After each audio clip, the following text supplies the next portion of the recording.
Selamat datang Sobat Filos. Hai semuanya, udah lama banget nih kita nggak ngobrol-ngobrol ya kan, sampai YouTube-nya Filosofut berdebu. Gimana kabarnya? Semoga kalian dalam keadaan baik dan selamat menunaikan ibadah puasa juga bagi yang menjalankan. Nah, di video hari ini kita bakal ada, bukan video hari ini sih, di 1 bulan ke depan selama bulan puasa kita bakal ada series seru banget. Disebutnya aku langsung reveal namanya dulu atau mau kenalan Emang sama seseru apa hostnya sih? dulu? Wah, kalau gitu aku kenalin dulu nih Ini host belum apa-apa udah self proclaimnya nih seru. Tapi gue yakin seru sih emang. Oke, tapi sebelum kita reveal kayaknya bisa kenalan dulu juga deh sama Abang biar Sobat Filos nih makin tahu gitu, bukan cuma dengar namanya aja di Instagram. Boleh Bang? Oke, kenalin dulu. Nama gue Hanif Reksoprojo. Kalau misalnya di Vilo mungkin kalian sering lihat sama apa ya? Sebagai orang sih perlahan namun pasti. Yang penting mental tetap happy. Nah, itu penting tuh. khasnya ya Bang. Itu selalu tuh muncul kayak hampir 100 hari begitu terus ya. Iya, soalnya kan kemarin sempet diet 3 bulan. Turun berapa Bang? Dari 3 bulan itu dari 115 turun 24 kilo. Sekarang posisi berat gue di 91. Ya kalau hitung-hitung puasa sekarang harusnya turun ya. Gue belum nimbang lagi sih. Oke. Artinya nih kalian kalau ada yang gagal diet langsung cek Instagramnya Bang Hanif. Ya. Instagramnya apa Bang? Instagram gue itu ada di HANIFREX atau bisa kalian lihat Hanifrex. Oke. Nah ini udah kelihatan ya ada proofnya nih. Jadi lebih ada apa ya? Bisa dibilang hak untuk berbicara ya. Untuk progres diet nih ada tips-tips yang Bang Hanif simpan sebagai secret recipe gitu. Sebenarnya masa kritis tuh sekarang loh. Kenapa? Soalnya biasanya kalau udah 3 bulan jalan nih, Hah? ini nih baru kemungkinan nih ada yang dia berhasil bener turun lagi atau enggak bounce ke atas lagi. Oh, soalnya orang kalau misalnya udah punya apa sih namanya target diet, terus udah tercapai, biasanya orang lupa. Iya, sering banget kayak gitu kejadian. Tapi makanya di sini kita bakal ngebahas makanan-makanan ya. Betul. Terutama kita di bulan puasa ini yang paling cocok apa sih gitu kan. Iya. Karena bisa jadi ketika buka bagusnya makan ini, ketika sahur nggak bagus makannya itu, gitu kan? Iya, itu kayak ada tips-tipsnya lah dari Iya. pilihan makanannya. Tapi sebelum kita masuk ke dalam pembahasan makanannya, kita reveal dulu nih nama programnya tuh apa sih? Karena menurut aku kontroversial sekali namanya. Seberapa kontroversialkah nama ini? Gitu. Namanya adalah Ngobam Ramadan. Waduh, Itu nggak kontroversial sebenarnya, biasa aja kali. Cuman kalau misalnya lagi puasa emang tapi kontroversial. ngobam tuh Kan apa? minum kan sebenarnya. Iya. Tapi kalau minum abis buka apa ya, abis subuh ya. Udah azan nggak gitu boleh. ya. Oke, ini singkatannya dari ngobrol bareng Mikata Tuaya guys, selama bulan Ramadan. Jadi tidak perlu khawatir ya kan, yang kemarin pada rame-rame konten Red Bull itu bisa sambil ikutin juga series kita di bulan ini. Oke, nah ini BTW nih Bang, kita tuh hari ini karena ini episode pertama banget, makanan yang ini tuh kayak staple banget, harus ada selama bulan Ramadan. Kita bakal bahas ini. Ini di mana nih? Oh. Bisa jadi nggak di semua rumah ada loh. Oh ya. Kalau kayaknya di Indonesia deh ini viralnya. Enggak, Kayak yang gua ada tahu gitu. ya, selalu ada. Kalau lagi Ramadan tuh sebenarnya gorengan. Bukannya kurma. Kenapa kurma? Nah, Karena ini ya makanya kenapa kita bahas. Betul, kita bahas. Oke. Nah, tapi emang di hari ini kita akan bahas kurma dulu. Karena emang ini makanan yang apa ya, paling sering lah orang tuh kalau udah pergi ke masjid tuh nemuin gitu. Atau ada buka bersama dimanapun. Kadang kalau misalnya restoran tuh ngasih gratisan, biasanya kurma ya. Kurma gitu, minum Kalau- 1 atau 2. Emangnya kalau Abang biasanya buka puasa pakai apa? Kalau gue pakai air. Air mineral terus Udah. Sholat. oh, kalau Soalnya aku gue dulu ya sebelum gue jalanin diet ini, gue tuh brutal, bisa langsung makan nasi, terus nanti ya biasalah kenyang gitu, nanti ngundur mungkin 20-30 menit baru maghrib Sholat. gitu kan. Cuman memang ketika udah diet jadi seneng karena emang cuma minum doang itu masih bisa jadi ke masjid gara-gara cuma minum doang gitu. kalau yang pas buka, pas sahurnya juga nggak makan kurma artinya atau gimana? Nggak mungkin lah, kurma tuh tinggi gula soalnya. Jadi kalau dari diet gue dilarang. Jadi nggak mungkin gue makan kurma. Ini karena Abang lagi ngelakuin diet keto kan. Soalnya diet keto itu cara ngejalaninnya tuh nggak boleh banyak-banyak makan karbohidrat. Ya. Dan iya, karena ini kan soalnya diet keto tuh cara ngejalaninnya nggak boleh banyak karbohidrat, sedangkan Iya betul. Jadi kalau kita keto itu jadi bukan dibilang bahwa kita nggak boleh gula ya. Sebenarnya karbohidratnya. Oke. Jadi kan yang kita tahu kalau dari gue ya sebagai orang awam yang menjalani keto, ngelihat kalau misalnya kita anggaplah karbo sama gula itu hal yang sama gitu. Karena yang dilihat pokoknya kalau misalnya udah makannya kebanyakan tuh bentol-bentol muncul gitu. Oh, jadi kayak ada side effect-nya? Tapi mungkin kita lurusin dulu ya Kak Mik ya. Kenapa sih kita mau bahas kurma hari ini? Iya. Iya nggak? Iya, itu benar banget. Soalnya kurma itu jadi pilihan banyak orang ketika lagi bulan puasa, apalagi kayak aku pernah ngeliat loh Bang, kayak orang tuh ngejalanin puasa tuh sampai beli yang kayak 1 box kurma gede gitu untuk Itu kayak buat di ngestok. masjid kali.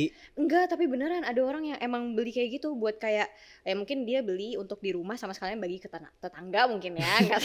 Gue di rumah gue juga gitu soalnya. Di Oh, rumah kayak gue gitu. tuh gue ibu gue dulu itu pasti beli itu kurma sukari 1 kotak gitu. Tapi emang sebenarnya yang disimpan di rumah bener ya itu cuman 1 Iya, toples kecil. iya. Itu kan Sisanya emang ditaruh masjid. iya, sama dia soalnya kan gitu. di rumah juga makannya nggak banyak-banyak. Soalnya ada jadi gini, tadi kan Abang bilang nih kalau kurma ini tinggi gula. Nah, sebenarnya tuh kan kayak kandungan gula atau kategori gula yang bisa berpengaruh ke gula darah kita itu disebutnya glycemic index Bang di dalam tubuh. Oke. Terus? Nah, dari glycemic index ini kalau misalnya tinggi, dia itu bakal bikin gula darah kita tuh gampang naik. Nah, ini sebenarnya yang kondisi bahaya kalau terlalu sering terjadi gitu kan. Tunggu, berarti ini glycemic index ini sebenarnya ngaruh gak sih sama kandungan gula tersendiri gitu? Jadi maksudnya apakah ada makanan yang dia kandungan gulanya tinggi tapi glycemic indexnya rendah? Oke. Gitu. Oke, nice question. Jadi karbohidrat sama glycemic index itu berbeda. Kalau karbohidrat tuh kayak gramnya. Nah, glycemic index-nya ini adalah gambaran seberapa cepat dia bisa naikin gula darah. Oke. Jadi beda nih pembahasannya. Nah, si kurma itu sebenarnya dia rendah, bukan. Maksudnya kayak masuk ke dalam yang tengah nih. Di kategorinya tuh ada yang rendah, sedang sama tinggi. Nah, si kurma tuh di tengah gitu. Jadi sebenarnya aman buat orang yang meskipun punya kondisi diabetes boleh juga makan kurma. Oh, jadi dia meskipun dia tinggi, tapi dia glycemic indexnya juga tinggi gitu. Dia kondisinya di tengah. Kebayang nggak? Jadi kayak dia kalau misalnya Enggak kebayang. Oke. Gimana nih? Jadi misalnya nih kita makan apa ya yang tinggi tuh setahu aku semangka ya. Kalau Semangka kayak semangka lumayan tinggi setahu aku. Tinggi gula apa glycemic indexnya? Glycemic indexnya. Oke. Jadi dia kalau dimakan dia cepat bikin melonjakkan gula darah. Nah, kalau si kurma dia tuh nggak secepat semangka. Oke. Jadi artinya tubuh tuh jadi kayak lebih gampang untuk memproses si gula darahnya pas lagi naik gitu. Jadi kayak nggak terlalu cepet lah. Kayak naik roller coaster kayak ngebut banget. Nah, kalau yang kurma tuh enggak. Tapi ini menarik nih, karena posisi gue keto sekarang ya. Gue tuh di keto justru semangka ini salah satu buah yang diperbolehkan. Iya. Justru kita kurma malah dilarang. Oke, coba kita. Nah, ini kenapa nih? Wah. Oke. Ini soalnya tuh seingat aku kayak semangka tuh di atas angka 55. Jadi batasnya itu ya kita emang dibatasin, maksudnya kita nggak boleh makan bebas ya. Betul. Tapi maksudnya ini jadi salah satu pilihan yang justru silahkan lu kalau makan buah makan semangka gitu. Karena kita dilarang, kayak kita dimakan durian kita dilarang, makan pisang kita dilarang, terus makan mangga kita dilarang. Nah kurma pun kita tuh boleh kurma apa ya waktu itu. Di rumah tuh keluarga sedianya ajwa. Jadi kayak emang jenisnya ajwa kan nggak manis-manis banget gitu loh. Oh, jenisnya ya. Jadi karena emang kan ada kurma yang nggak manis juga sebenarnya kan. Oh, kalau gitu aku ini lumayan asumsi ya, tapi nanti bisa kita cek bareng lagi. Tapi setahu aku tuh kalau yang di semangka, ini tadi aku udah cari juga. Semangka tuh glycemic indexnya termasuk tinggi. Jadi dia 72 sampai 80. Kalau yang tadi kurma itu 42 sampai 55 range-nya. Jadi lumayan kayak jauh banget kan tingginya. Tapi kayaknya kalau yang Abang itu kandungan berapa banyak karbohidratnya deh di dalam si makanan itu. Oke, jadi kalau misalnya gue sebagai orang awam nih ya, orang umum gitu yang tentang gizi nggak tahu. Jadi maksudnya kalau misalnya kita makan kurma, misalnya kita anggaplah makan kurma dengan ukuran yang sama semangka gitu misalnya ya. Misalnya kita makan 20 gram gitu. Jadi maksudnya kalau misalnya semangka kita makan 20 gram, itu kita lebih cepet kayak apa ya? Kan berarti kalau glycemic index tinggi, berarti kita kayak cepet masuk ke stage sugar rush gitu ya? Iya, benar. Nah, jadi kita lebih jumpalitan. Kalau makan semangka nih nggak sepergitunya gitu. Kalau justru kalau makan semangka jadi kayak gitu. Sedangkan kalau kurma nggak separah semangka. Oh, ya oke. Jadi cukup jelas ya. Nah, jadi mungkin kita simpulin sedikit. Jadi kalau buat verdictnya nih ya, sebenarnya kurma ini bener secara ilmu ya, bagus nggak buat kita buka dan buat kita sahur. Ini terlepas kalau keto ya nggak boleh kita ya. Iya. Pokoknya kalau misalnya pengen pilih makanan itu apakah baik atau enggak gitu kan. Jawabannya tuh sebenarnya baik Bang. Oke. Karena kita itu ngelihat makanan sebenarnya kandungannya tuh bukan cuma gula kan. Nah, yang penting itu kita ngelihat di sini ada kayak seratnya juga, ada vitamin, mineral gitu. Nah, di situ yang kita lebih tekenin. Makanya kenapa kalau orang misalnya dibilang nggak boleh makan gula, tapi gula kan banyak di dalam buah, kenapa buah boleh gitu. Nah, itu jawabannya Hmm. adalah karena di dalam buah itu bukan cuma ada kandungan gula aja, kayak si gula pasir itu sendiri Oke, tapi gitu. berarti kan suka ada nih yang kayak sehari makan ini aja gitu. Mungkin ada yang pengen mengaplikasikan nih makan Mm-mm, kurma aja buat buka sama sahur, nggak makan mm-mm. apa-apa lagi. Tapi Oke. berarti kalau misalnya mengacu ke tadi, Mm-mm. berarti itunya boleh ya? Boleh dimakan, tapi bukan cuma kurma aja. Wah, ini sulit nih. Tapi yang pasti aman ya guys ya. Iya, Jadi kalau aman. misalnya mau buka puasa atau mau sahur, pakai korma itu udah salah satu makanan terbaik dan itu bener bisa kalian ya Aplikasiin ya. aplikasiin langsung ya. Benar-benar. Ya, kalau mungkin teman-teman yang lagi nonton ini juga boleh share deh. Biasanya makan kurma sekali makan pas buka atau sahur itu berapa banyak?